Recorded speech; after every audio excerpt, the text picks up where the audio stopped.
Assalamualaikum warahmatullahi wabarakatuh. Waalaikumsalam warahmatullahi wabarakatuh. Ya, silakan sebelum kita memulai pelajaran, ketua kelas untuk memimpin doa terlebih dahulu. Mari teman-teman, kita mulai pelajaran kali ini. Doa mulai. Doa selesai. Oke, terima kasih sudah memimpin doa ya. Namun sebelumnya Bapak ingin absen dulu terlebih dahulu nih. Bapak hanya perwakilan dulu di sini. Aisyah. Oke, ini kalau Bapak lihat, Bapak tidak perlu mengabsen karena semuanya hadir. 12 sana hadir semua ya? Ya, alhamdulillah ya. Alhamdulillah hadir semua. Pada hari ini kita akan belajar tentang engine management system, khususnya pada sistem kontrol elektroniknya. Ya, pada pekan kemarin kita sudah membahas apa itu EMS dan apa sistem kontrol apa saja yang dibahas oleh EMS atau yang dikontrol oleh EMS.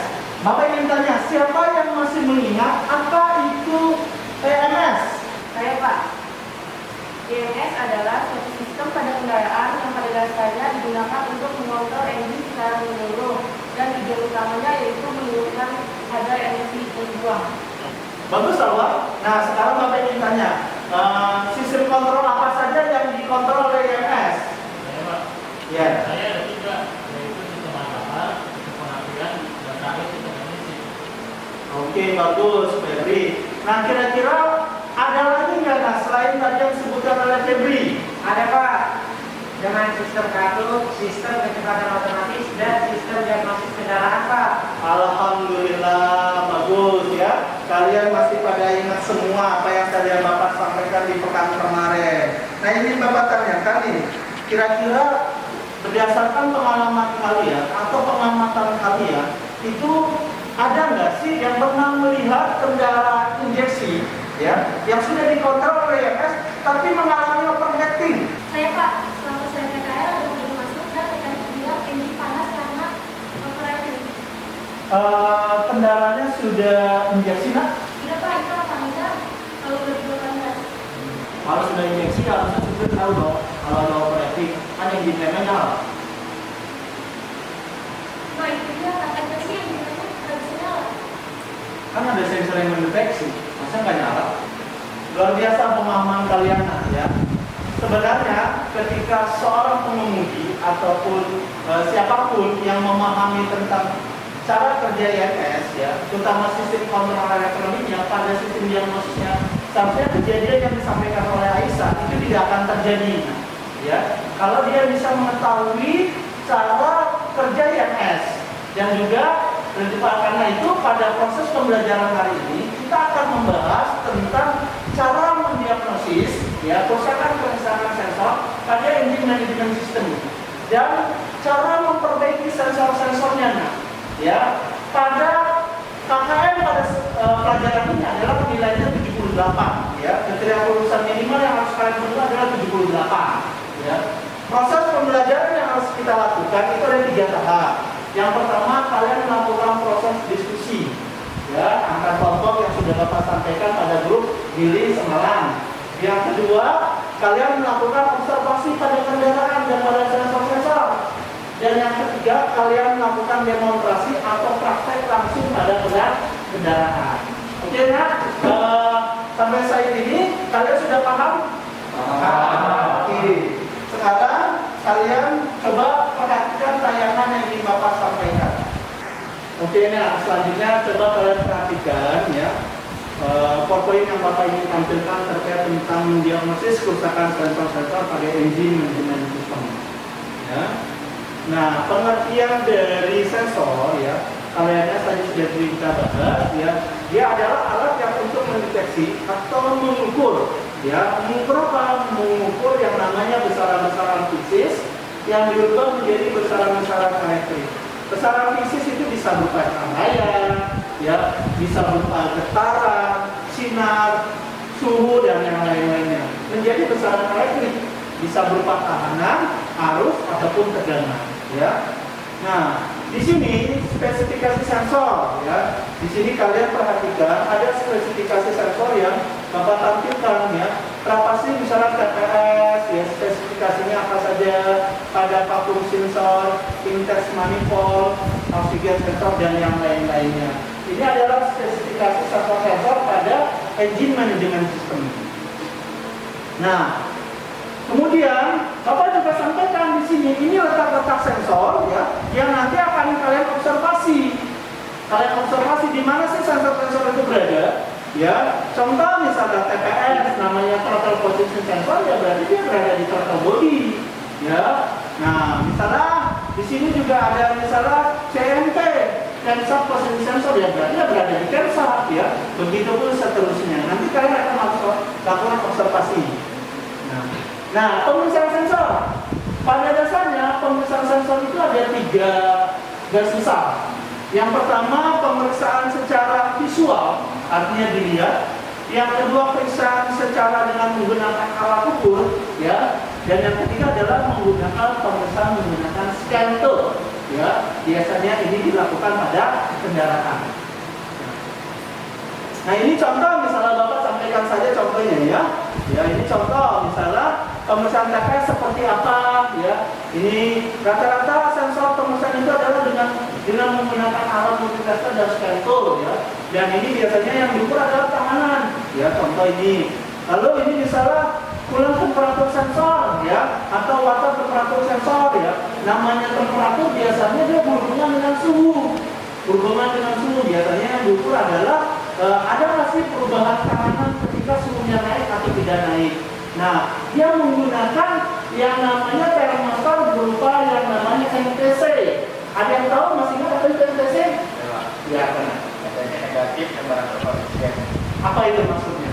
Jika suhunya naik, maka tekanannya akan mengalami penurunan. Oke, masih bagus, masih ingat. Berarti masih ingat dengan teori dasar otomotif waktu kelas 10 ya. Kita nggak bahas tentang hal itu. Oke, selanjutnya intake air temperatur sensor. Intake air temperatur sensor juga sama, dia berhubungan dengan suhu. Berhubungan dengan suhu. Jadi cuma yang membedakan kalau ini adalah suhu udara yang diukur, kalau yang WTS atau coolant adalah suhu air, ya, water gitu ya. Nah, karena itu pemeriksaannya berbeda. Kalau yang tadi direndam dengan air panas, kalau ini diberikan udara panas. Salah satunya dengan cara kita menggunakan hair dryer, ya, hair dryer. Nah ini TKP, transfer position sensor. Pemeriksaannya dengan cara apa? Misalnya ini yang paling sederhana adalah kalian memberikan pada salah satu terminal di TKP itu ditusuk ya. Lalu pada tusukan itu diberikan ampometer berupa positif dan negatifnya pada bodi. Lalu transfernya diputar. Maka pada ampometer yang kalian set pada voltase itu menunjukkan angka 0 sampai 5 volt. Nah itu berarti menandakan TKP masih baik ya. Yang terakhir adalah CMP. Ya, camshaft position sensor ini biasanya diukur adalah berupa tanganannya. Nah ini sebelumnya ini ada kasusnya. Ada kasus yang harus kalian pecahkan. Ya, ada kasus atau permasalahan yang nanti harus kalian lakukan observasi, lakukan pemeriksaan, lalu lakukan proses pengukuran, lalu kalian diagnosis, ya, dan ambil kesimpulannya. Ya, ini kendaraan sederhananya pada mobil injeksi itu mengalami overheating yang tadi disampaikan oleh Aisyah yang hampir sama dengan kasus ini, ya. Dia terjadi overheating tapi kendaraannya sudah berupa injeksi. Yang jadi masalah adalah engine lamp-nya harusnya menyala. Di sini dia tidak menyala, ya. Karena itu kalian diagnosis masalahnya seperti apa. Nah ini kan tadi Bapak sudah sampaikan nih, nah, di link modul ini sudah Bapak sampaikan di link modul semalam, ya. Ada yang sudah membuka linknya, nah? Linknya yang semalam Bapak kirim ya Pak? Iya benar, semalam yang Bapak kirim. Ini sudah dibuka semua kan? Ya. Sudah dibaca kan? Ya. Alhamdulillah kalau sudah dibaca. Oke, karena seperti itu sekarang kalian kumpul dengan kelompoknya masing-masing, ya. Kumpul dengan kelompoknya masing-masing dan kita akan membahas tentang cara pemeriksaan sensor-sensor dan bagaimana pengaruhnya ketika sensor itu mengalami masalah.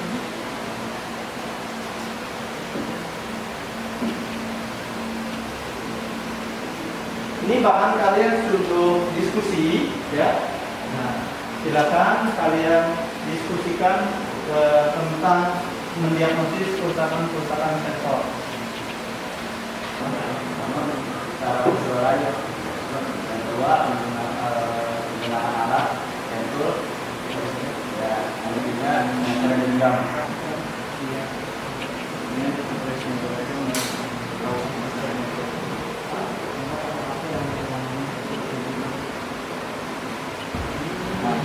lihat di foto itu ya. Disuruh sensor.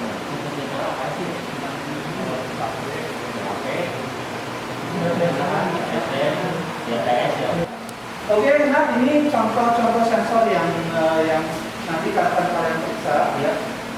Silakan diperhatikan satu sama lain.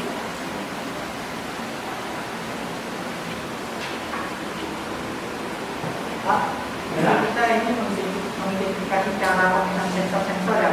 Betul nah, ya. Kalian memeriksa mengidentifikasi cara pemeriksaan sensor-sensor, lalu kalian kaitkan dan kalian kembangkan dengan kasus yang tadi Bapak sampaikan terkait dengan overheating, tapi di lainnya kesan tidak ada masalah.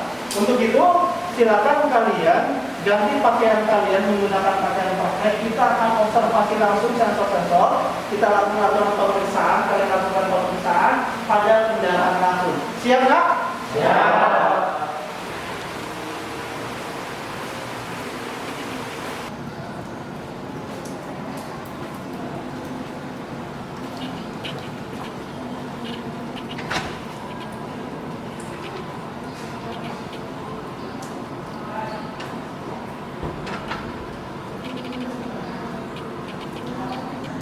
Oke, anak-anak, tadi kalian sudah diskusi hasil diskusi kalian di atas.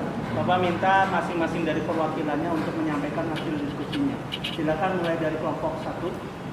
Ya.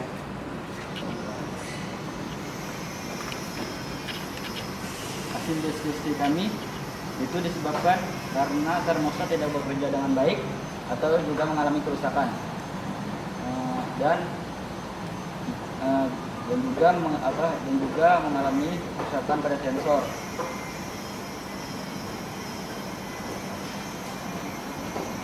Cara memeriksanya dengan cara merendam jika sensor menggunakan alat scan tool. Oke, bagus. Silakan perwakilan dari kelompok 2 siapa? Saya, Pak. Ya, silakan. Hasil diskusi dari kelompok kami, kerusakan terjadi pada sistem pendingin, Pak.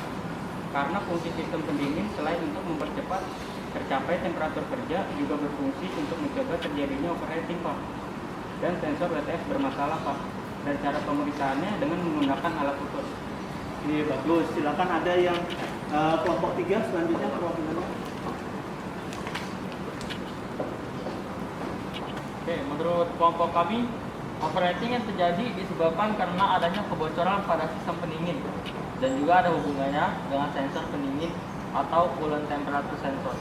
Dan cara pemeriksaannya dengan menggunakan alat ukur, jika pada sistem pendingin menggunakan radiator tester, dan jika pada sensor menggunakan scan tool. Bagus. Kita berhapus dulu dong buat ibu semua. Nah. Oke, bagus. Nah, mungkin di antara kalian ada yang ingin mempertanyakan satu sama lain tentang diskusi tadi. Ya Pak. Jadi kerusakan bisa terjadi pada sistem pendingin dan sistem sensornya ya Pak. Kalau misalnya itu benar Bu, soalnya kalau pada sistem pendingin bisa banyak yang diperiksa. Tapi kalau sistem kontrol elektroniknya ada sensornya. Nah, oke, benar nak, ya. Jadi kalau pada sistem pendingin yang bermasalah, kita bisa lihat dari sistem alirannya bermasalah atau tidak, ada kebocoran atau tidak. Ya, yang paling mudah digunakan ya dengan menggunakan radiator tester ya. Tapi kalau seandainya kalau tadi memeriksa alat ada masalah pada sensor-sensor, nah masalahnya kita mengukurnya atau mengetahui dengan cara apa? Menurut saya menggunakan scan tool Pak. Jadi dengan sensor kan tiap sensor punya tahanannya.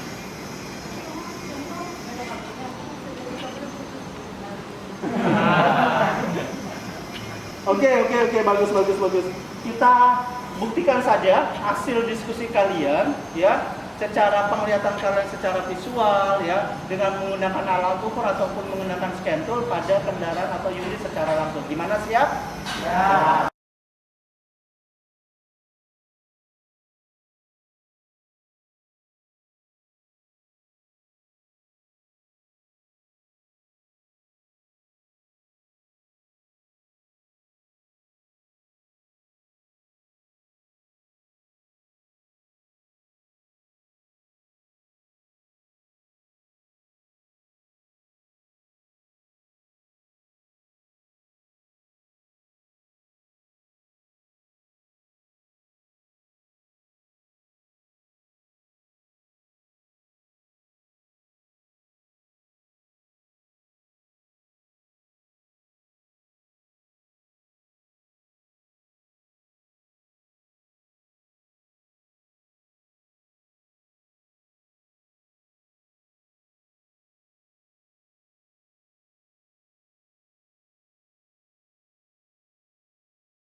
Ini suhunya udah berapa nih?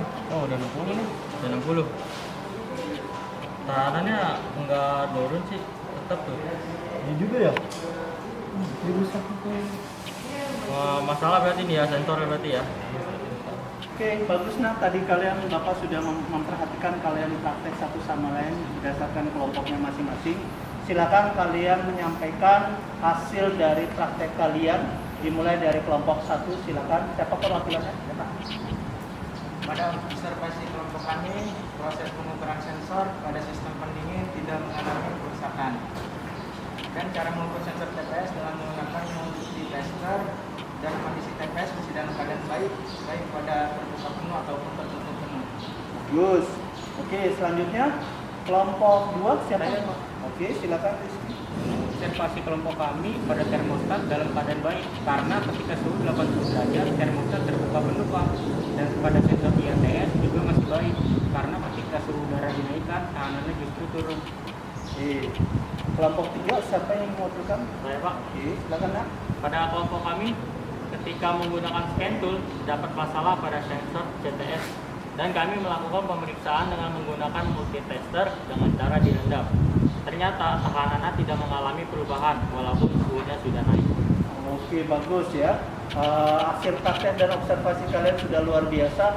Apakah ada di antara kalian yang ingin menanyakan satu sama lain? Ya, silakan Nak. TPS rusak pengaruh ke mobil apa, Pak? Kalau menurut saya sih pasti tidak terjadi aja. Bisa juga bahan bakar boros. Bisa begitu ya?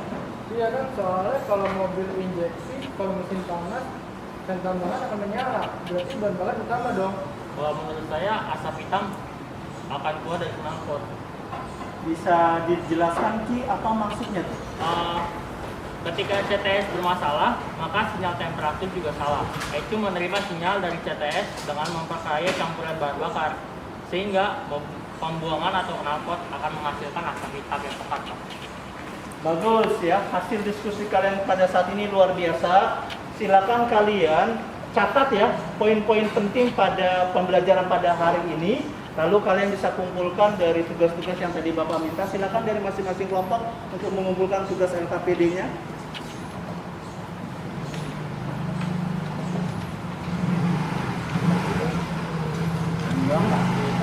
Ya, itu dulu. Dulunya. Oke.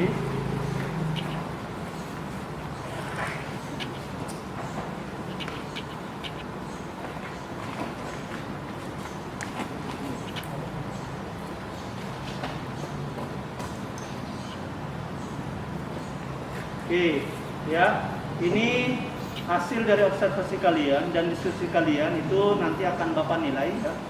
Bapak berharap pada proses pembelajaran khususnya praktek jangan hanya jadi pengamat, tapi juga harus melakukan, ya.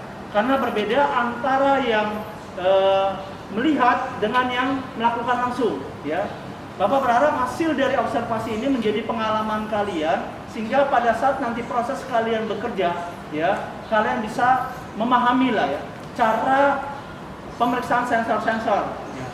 Dan jangan lupa ya, LKPD yang sudah kalian kumpulkan kan sudah Bapak berikan juga secara link. Tolong nanti di linknya dikirimkan ke Bapak masing-masing ya, hasil LKPD-nya ya, kirimkan ke Google Classroom ya. Untuk pekan depan ya, kita akan membahas tentang kompetensi dasar tentang mendiagnosis kerusakan sistem bahan bakar diesel pada tipe inline dan pada tipe distributor serta common rail ya. Untuk itu selanjutnya silakan ketua kelas untuk menutup pembelajaran kita pada hari ini. Silakan ketua kelas menutup. Sebelum kita akhiri pelajaran hari ini dan pertemuan hari ini, maka baiknya kita berdoa. Berdoa mulai. Doa selesai. Assalamualaikum warahmatullahi wabarakatuh. Waalaikumsalam warahmatullahi wabarakatuh. SMK Bisa. SMK 55 Luar biasa.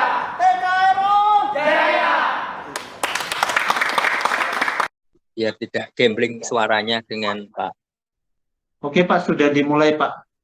Ye. Silakan. Oke Bapak, ini saya tak di luar saja karena kalau di sana kan gambling dengan suaranya Pak Heru. Ya, oke. Bismillahirrahmanirrahim. Assalamualaikum warahmatullahi wabarakatuh. Waalaikumsalam warahmatullahi wabarakatuh. Pak Sakharuddin dan Pak Didi, setelah Bapak melakukan pembelajaran PPL 1 sebagai prototip yang pertama, tentunya ada beberapa kendala yang terasakan di dalam pelaksanaannya bersama dengan anak-anak didik secara langsung di sekolah. Nah, karena Pak Sakharuddin menggunakan luring, jadi luar jaringan, tentunya dalam konteks pengelolaan kelas dan lain sebagainya mungkin tidak ada kendala dari sisi itu. Yang baku atau yang standar tentunya saya melihat dari tayangan di rekaman tersebut bahwa Pak Sakharuddin dalam pembelajarannya pada KD tersebut dengan luring dan pada kegiatan inti itu pada kegiatan yang terutama di pas pembukaan itu kan ada standarnya, itu ada pembukaan, pembukaan dalam konteks itu pendahuluan, kemudian guru memberikan semangat, motivasi, kemudian guru mengapersepsi sebelum masuk ke materi yang sesungguhnya. Ada materi pada KD yang akan disampaikan oleh Pak Sakharuddin. Ya, itu penguatannya mohon nanti pada saat memotivasi dan pada saat memberikan apersepsi, jujur bahwa materi yang akan dibahas pada sesi ini adalah berkaitan dengan materi yang sebelumnya. Nah, ini itu yang perlu ditekankan di sana. Kemudian di kegiatan inti tentunya Pak Sakharuddin dan Pak Didi harus mengikuti rencana dari RPP yang sudah direncanakan di sana. Ya. Kalau luring saya kira waktu 60 menit itu cukup untuk pembelajaran, walaupun pada saat diskusi mungkin tidak bisa memenuhi waktu sesuai dengan rencana. Misalkan diskusi itu dibutuhkan waktu 15 menit, tapi dalam simulasi ini karena 60 menit, bukan simulasi, dalam PPL ini 60 menit, maka mungkin diskusinya agak dikurangi waktu. Nah, kemudian yang terakhir, kaitannya dengan di penutup. Nah, refleksi sudah disampaikan. Tapi yang kadang kelupaan itu posisi kalau memberi tugas ya. Nah, pada saat mencoba mengevaluasi formatif itu yang kita agak kedodoran di situ. Monggo Pak Sakharudin bisa menanggapi mengenai hal itu. Silahkan Pak Sakharudin. Iya, kalau yang pertama Pak terkait pemberian motivasi dan persepsi terhadap materi sebelumnya, di awal memang saya langsung kepada mengkaitkan materi yang sebelumnya dengan materi yang akan kita laksanakan di proses pendahuluan. Dan motivasi yang saya berikan memang agak kurang di sana Pak, karena sebenarnya saya khawatir dengan waktu 1 jam yang diberikan gitu, karena ini kan sifatnya luring gitu ya. Karena penekanan saya itu sebenarnya lebih kepada nanti proses anak diskusi, demonstrasi dan penyampaian hasil dari praktek dan diskusi mereka. Jadi di sana. Nah, terkait terus untuk yang kedua yang tadi apa Pak? Yang kedua tadi Pak? Yang di kegiatan inti, mengikuti alur rencana pembelajaran. Iya. Kalau di kegiatan inti, alhamdulillah saya berusaha untuk menyesuaikan dengan RPP ya, sesuai dengan sintaknya saya sesuaikan, karena mulai saya coba observasi terhadap masalah itu saya lakukan, lalu bagaimana anak-anak coba merumuskan masalah, terus menentukan masalah sampai pengambilan kesimpulan dan mengevaluasi hasil dari temuan mereka itu sudah saya lakukan gitu ya. Dan ini saya sesuaikan dengan RPP yang saya buat Pak. Gitu. Yeah. Kemudian yang terakhir yang kaitannya dengan penutup yang tadi saya sampaikan pada kelupaan pada di penilaian formatif. Artinya penguatan ya, materi kekinian ya, tapi dalam penilaian formatif itu perlu dilakukan walaupun hanya sifatnya bertanya kepada siswa kaitannya dengan apa yang disampaikan pada pertemuan ini. Monggo Pak Sakharudin yang terakhir.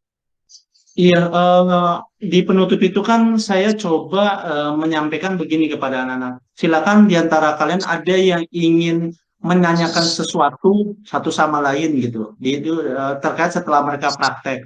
Nah, dari sana terjadi diskusi antar siswa. Salah satunya saya ingat ada pertanyaan dari mereka, jika sensor bermasalah, jika WTS bermasalah, apakah masalahnya hanya pada terjadinya adanya overheating saja gitu. Kalau nggak salah mereka bertanya seperti itu. Lalu saya tidak menjawab, ada temannya yang menjawab di sana. Ada yang menjawab, kalau tidak salah mereka menjawab seperti ini. Oh, masalahnya bukan hanya itu, bisa jadi putaran idle-nya nggak bisa dapat. Terus ada yang menjawab lagi kalau tidak salah, oh bisa jadi bahan bakarnya jadi boros gitu. Kenapa? Karena pada saat overheating itu tambahannya kata dia, pen tambahannya, kipas tambahannya itu akan berputar sehingga menyebabkan bahan bakar konsumsi bahan bakar lebih banyak. Itu sih saya pikir saya mengambil penilaiannya melalui proses mereka satu sama lain saling menyampaikan pendapat Pak gitu. Betul. Artinya di video memang sudah saya lihat, sehingga tahapan dari Pak Sakharudin itu dalam konteks setelah merefleksi itu ada penilaian formatif yang perlu dilakukan oleh guru di dalam konteks perbaikan kualitas pembelajaran pada misalkan pada pertemuan berikutnya atau pada misalkan nanti kalau kita akan melakukan PPL yang kedua, maka pada saat PPL kedua itu kita sudah lebih memantapkan. Walaupun modelnya adalah daring, misalkan nanti keduanya Pak Sakharudin kan rencana daring ya.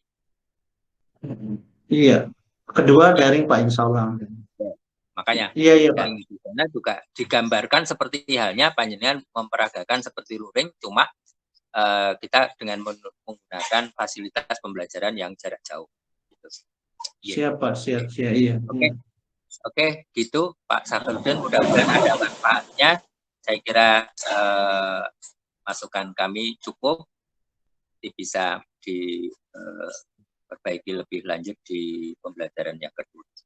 Siap Pak. Terima kasih Pak Burhan atas masukannya. Insya Allah di pertemuan kedua di daring dan di blended Insya Allah akan saya maksimalkan pertemuan selanjutnya Pak. Oke. Ngaten Pak Sakharudin, kita bergabung sama-sama Pak. Ini Pak Didik juga belum masuk, sehingga kita langsung saja bergabung di sana. Saya hentikan rekamannya Pak. Iya, matur nuwun. Terima kasih Pak.